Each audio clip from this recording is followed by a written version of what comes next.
Hello, welcome to my podcast. I'm your host, Javier Esparza.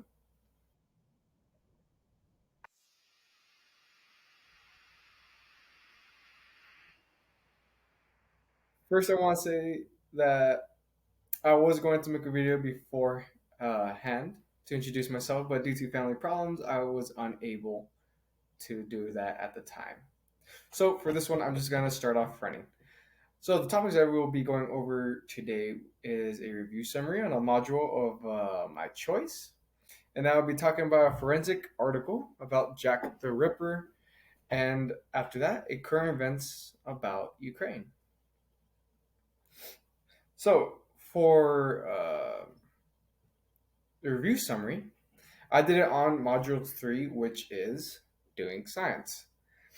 The main aspects of this is that it's supposed to help us conduct some scientific research using descriptive and modeling methods, but it's also to show us that science is more than um, equations, formulas, and a bunch of facts, especially with forensic science, where it is a whole process that may lead you to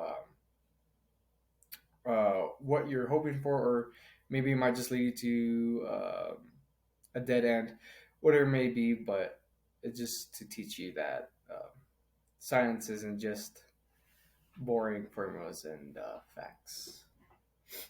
So, during module three, we did have a couple of discussions and assignments. Them being a teacher assignment where we had to wear a t-shirt for a whole day, and then after that, get it ready for examination and then examine it, taking little pieces of like say dirt or leaf off your shirt, and then making connections of where you may have gotten those samples from, but also extracting those samples with three different methods.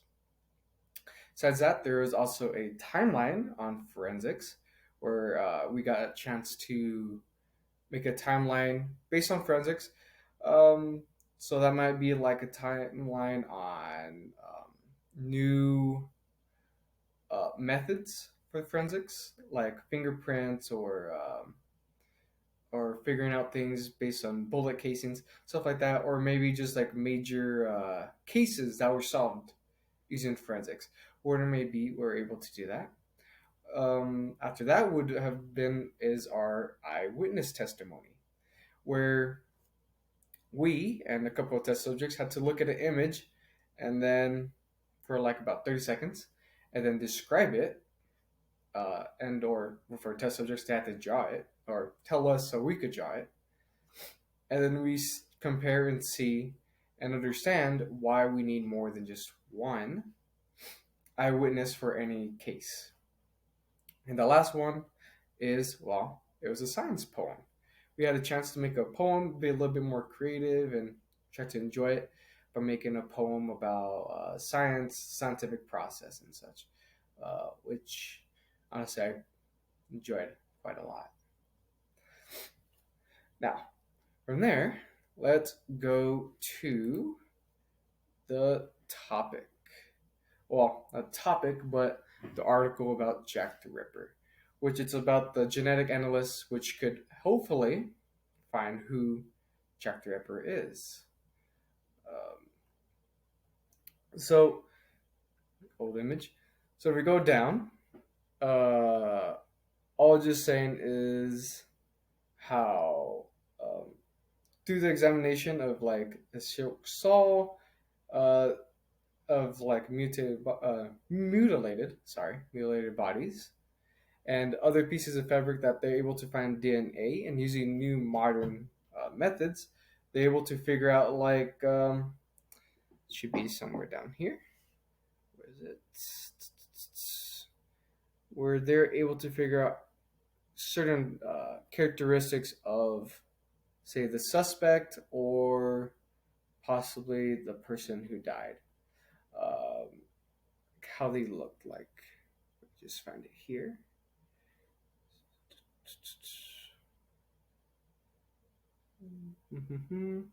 Here we go. Um, yes. The analyst also suggested that the killer had brown hair and brown eyes, which agrees with the evidence from eyewitnesses. These characteristics are surely not unique, and the authors do admit in their paper that blue eyes are now more common than brown eyes. Brown eyes in England, the researchers note. So, throughout this article, they give you facts about what they're able to find and how to condense the list of suspects, or at least get rid of, one or two, all in order to get closer and closer to who Jack the Ripper was. So it doesn't actually give a definitive answer, but it's showing how they're using modern forensic methods to help possibly solve this really, really old case of, well, Jack the Ripper. Now, to current events, it's about Ukraine. It's about how the UN Secretary General condemns Russia for its annexation plan. And if you don't know what it is, pretty much it's about how Russia is going to the territories that has, or land that has been able to capture from Ukraine, and going to house and in a generous way, getting people to vote if they would like to be annexed into Russia. Um, Obviously, he's condemning their methods on how they're doing it because, well, they're not exactly doing it peacefully. So, this is a condemnation. It's article arguments using a tweet here. In that, in the moment of peril, I must underscore my duties as secretary. The charter is clear. Any annexation of a state's territory by another state resulting by the threat or use of force is a violation of the principles of charter and natural law. So, this is pretty much what's happening over in Ukraine, and how some people, like the Secretary of State, General Secretary of the UN, is viewing their actions, or the actions of Russia. And yeah, that is pretty much all that I have. Hope you enjoyed it, and have a good day, guys.